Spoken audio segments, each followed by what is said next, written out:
The start of the year is when most people start to set new goals. New year, new me, new financial plan. They have new goals in all areas of their life. But statistics have shown that most new year goals get forgotten by February, which means people are not even taking those new year goals seriously after less than 60 days. And what does this tell you? It takes a while to form a habit. New year goals is not something that just happen at random. It's something that has to be planned and prepared for. The start of the year is when most people tend to set new year goals, new year, new me, new year resolutions. But do you know what happens when January ends? Most new year goals get forgotten. Statistics have shown that most new year goals are abandoned by the start and end of February. More than 80% of the new year goals are completely forgotten. And why is that? People set these goals just as a way to get themselves excited and look forward to something. But at the end of the day, they don't stay true, they don't stay committed to be able to even truly accomplish these goals. So what I'm going to do today is I'll be sharing with you some ways that I've been able to glow up financially and make sure that I'm truly able to hit not just my new year goals, but also my financial goals as well. Let's get into it.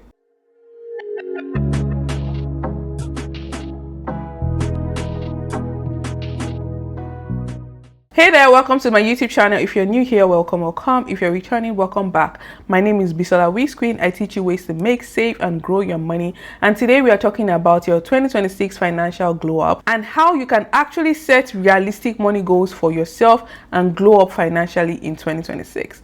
Let's jump into it. So what does financial glow up actually mean? It's not just anymore. It's about you being intentional with your money, being smart with your finances, making intentional decisions, sacrificing short-term wins for long-term happiness, not just random investing, but being very intentional and practical with how you're managing your money. And most importantly, without copying someone else's lifestyle. The real financial glow up is you having clarity with your money, being confident with your decisions, and consistency with your goals.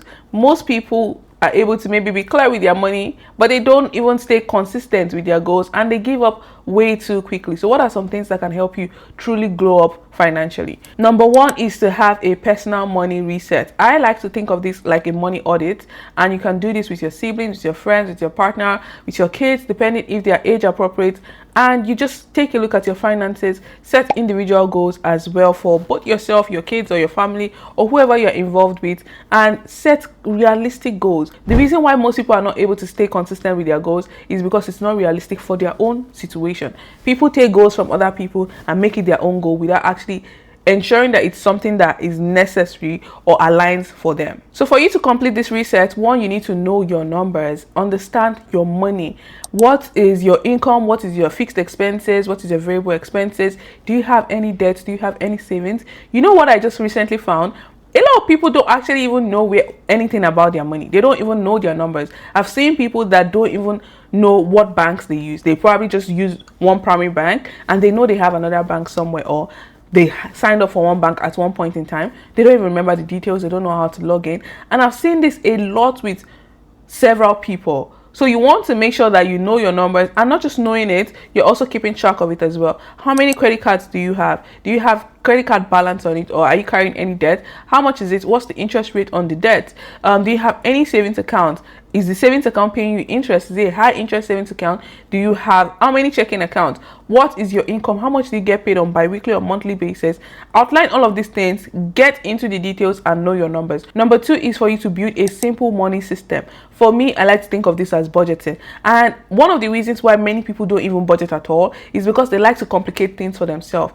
It's good to use budget spreadsheets, it's good to use budgeting app, it's good to use all of these things because they could help you, stay consistent. However, if something as simple as you using the note on your phone is easier for you to implement and stay consistent with, then definitely go for it. However, most people that I find, they start with something but they are not even able to stay consistent. So you have to pick your battle. Are you someone that is more comfortable with apps, or do you prefer spreadsheets, or do you prefer pen and paper? I literally have a free budget template that I've created for y'all. If you prefer to use pen and paper method, this is good for you. If you prefer to be on your computer, this is good for you. I would also make sure to leave the link below so you can go ahead and grab that and start your budgeting today. It's very, very important for you to know exactly where your money is going to so that you can keep track of it. And when it comes to budgeting, the most important thing for you to do is identify how much is coming in and how much is going out. Then automate your savings and your investments.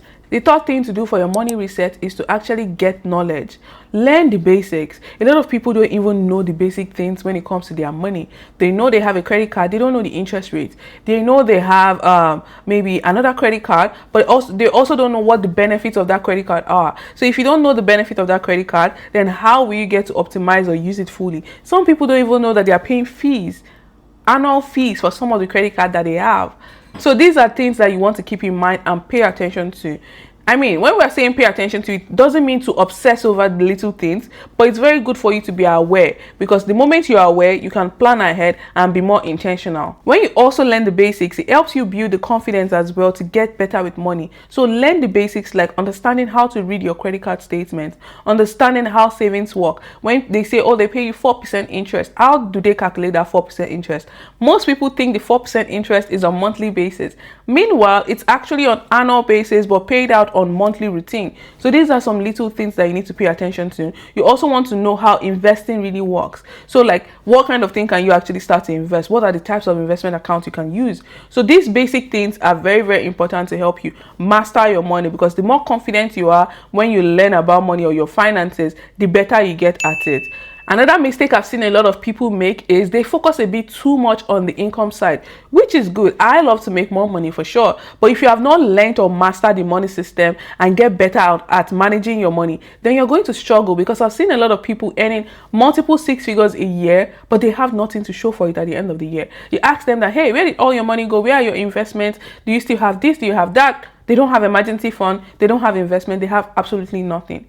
This is to tell you that, yes, I understand that money is not being taught in school the way it should, or maybe your parents didn't hand you this knowledge. However, you have to take life upon your hands and be more intentional with managing your money. As a way to contribute to your success and help you learn more about personal finance and get better with your money, I've created a 5-day personal finance course for free. Go ahead and click on the link below. This link will guide you to the page where you can sign up and you can learn and register for free. In 5 days, you're going to learn more about credit card, investing, savings, managing your money, reading your credit card statement, and so many other things as well. Go ahead and grab the link below. It will be in the description and the pinned comment. Now, I want to share 5 reasons why most money goals fail in January. Before the end of February, everybody has forgotten about their New Year resolutions and the like. It's not because people did not set the goals, because most times people actually do have goals. It's also not because they don't desire or they don't want to, because most people actually have the desire. The problem is people rely a bit too much on motivation. They rely a bit too much on like self-desire or self-discipline. Not everybody has that self-discipline to stay consistent with their goals. Some people need extra discipline. Some people need extra push, which is where accountability comes in. You want to remember that you want to stay accountable to maybe someone, a group, a community, or something. Even your friends, your partner, someone that you can talk to and, consistently take a look at your finances or your goals together. Not just your money goals, because as much as I want you to glow up with your finances, I also want you to think about other areas of your life. So if you can have accountability partner for different areas of your life that matters the most to you, it would be a huge game changer. And what does accountability look like? You can set like monthly targets where you all meet up. Every month you can have a virtual meeting with your friends. If meeting in person is not realistic or possible, you can set up a virtual meeting on Zoom or Google Meet, 1 hour or a phone call, where you all sit down together and talk about your goals. Talk about how far you've come with your goals and what systems you're putting in place to help you hit the goal the coming month. So what does that look like? Set up one meeting maybe at the end of the current month or the coming month. You make sure that meeting is recurring basis for you and your team or whoever you're meeting up with. Then once you all meet, you set new goals. You review the goals from the last month and see what worked, what did not work. Do you have to tweak anything? What are those things you need to do next time to help you hit your goals? So let's say, for example, you want to be able to save $500 by the end of the month. So what are those things you need to cut out of from your current expenses to help you set aside $500 for your savings goal? Number 2 reason why most January goals fail is because people set too many goals. I understand it. Like, yeah, you want to save for a trip, you want to buy a house, you want to buy a car, you want to buy this, you want to buy that. Many goals. I love that. However, the more goals you have, the lesser the chances of you being able to hit them, especially as it relates to money, because unless you're making more money, the chances of you being able to spread across money across different goals will become harder. So what you want to do here is, my recommendation is to set one long-term goal and one short-term goal and review it on a period of 3 months basis. So you don't want to wait till the entire year before you come back to review your goal. You want to set 2 goals, long-term goal, short-term goal, for a period of 3 months. Review them. After the 3rd month, you take a look at them. By then, if you have been able to hit that goal, you set a new goal for the next 3 months. If you have not been able to hit that goal, what strategies do you need to do to help you accelerate hitting that goal? Then you work continuously towards them. For the long-term goal, the chances that you'll be able to complete or hit them in 3 months is probably very slim, because maybe, for example, you're saving money for retirement versus you trying to save for your emergency fund. These are 2 different kind of goals. One can be short-term, one can be long-term. Now, if you're aggressively putting money towards your short-term goal, you might be able to hit that goal faster.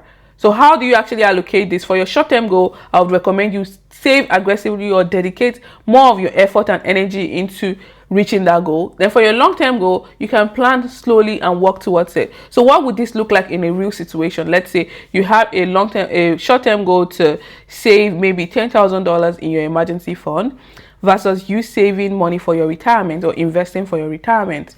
Now, these are 2 different type of goals because they have different durations. Now, what you can do is you can dedicate about 60 to 70% of your spare cash or your disposable cash into your short-term goal, and the rest of the money can go into your long-term goal. So in this situation, it would look like setting aside $350 or $300 into your emergency fund, and the remaining $200 or $150 would now go into your retirement account. Now, once you have now been able to hit that goal of saving $10,000 into your emergency fund, then now you can start to direct that money fully into your long-term goal, or you can create another short-term goal like maybe travel fund or other lifestyle sinking fund as well for the short-term goals. So these are how you have to think about it and plan ahead. Now, the 3rd reason why most people forget their money goals before the end of January is because they are learning without applying. People would go on YouTube, they will watch many videos, they will purchase courses, they will sign up for training programs and everything, but never implement any. Let me tell you this, it's not a matter of how much information you consume, but how much you actually execute. Knowledge is useless if you acquire it and don't apply. Applied knowledge is where you see the result. It's not enough for you to continue to take knowledge and take knowledge and take knowledge. If you don't implement, you're nothing. You've done nothing. It's a waste. Same thing with investing. If you want to learn more about investing, you don't get good at investing overnight. You get good by practicing. You learn by doing. So you have to start somewhere. How much exactly are you able to start with for your investment? So think $50, $100. Start with that and stay consistent. As you continue to put in that money into your investment account or growing it, you would now start to learn things that is working better than what you did before. And that is how you start to grow and get better. Another reason is a lot of people tend to wait till they feel ready. They want to wait for the perfect time. When it comes to things like investing or mastering your finances, there is no perfect time. You have to start where you are and grow and get better with time, because nothing is set in stone. When it comes to finances, it depends on your lifestyle and how you are going. Many things will change depending on where you are at in your current stage in life, your income, your life situation, and many other things like that. So you don't have to wait till you feel ready. Another reason why people give up on their goals too quickly is because they expect results too fast. Let me be the first to tell you, this is a long-term game. For example, if you start investing and you're expecting to see miracle in your finances in 3 months or something like that, it's not going to happen. It doesn't work that way. It takes time, it takes effort, it takes consistency for you to be able to get to where you desire to be.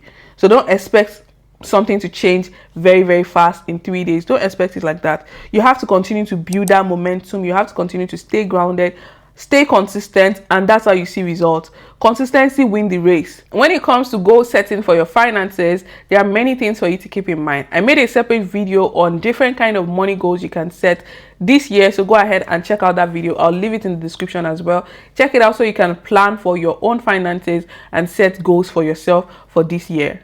Now, I want to give you some tips to help you build momentum fast, because I know these are the things that will help you truly hit your goal by the end of the year and not give up halfway like most people do. 1, have 2 kind of goals, long-term and short-term goals. Break them into quarterly basis so that you don't have to wait till the entire end of the year before you review. Celebrate wins, short-term wins, quick wins. If you're able to accomplish something, celebrate it as a win. And when I say celebrate your win, I'm not saying you should go and splurge or do something crazy out of the norm for yourself. That's not what I'm saying. I'm saying Celebrate your win, acknowledge that this is a good thing, good progress that you've done, and move on to the next. That is how you stay consistent and not get obsessed with the results. Most people get too obsessed with the outcome. Meanwhile, you should fall in love with the process. You should actually get used to, auditing your finances, reviewing your credit card statement, taking a look at investments, learning more about personal finance, and doing all of this good stuff to actually help you get better, not only just obsessing about the results. So these are some of the tips that I thought to share with you today to help you glow up financially in 2026, stay ahead of the game, set realistic goals and actually accomplish them, and not fall into the trap that a good percentage, more than 80% of the population out there fall into, which is set new year goals and abandon them by February. I want you to stay consistent with your goal and actually hit them. So I wish you the very best. Let me know if you have any question. Go ahead and grab the personal finance course below. The link is below. It's free. You can also download my free budget spreadsheet. It's free as well. It's below. If you want to get a copy of my budget spreadsheet, the one I personally use, it's going to be linked below as well for you to check it out. And as always, if you found this video valuable, please don't hesitate to give it a thumbs up. Subscribe below if you have not already. Thank you so much for watching. Thank you so much for your support, and I will see you in my next video. Bye.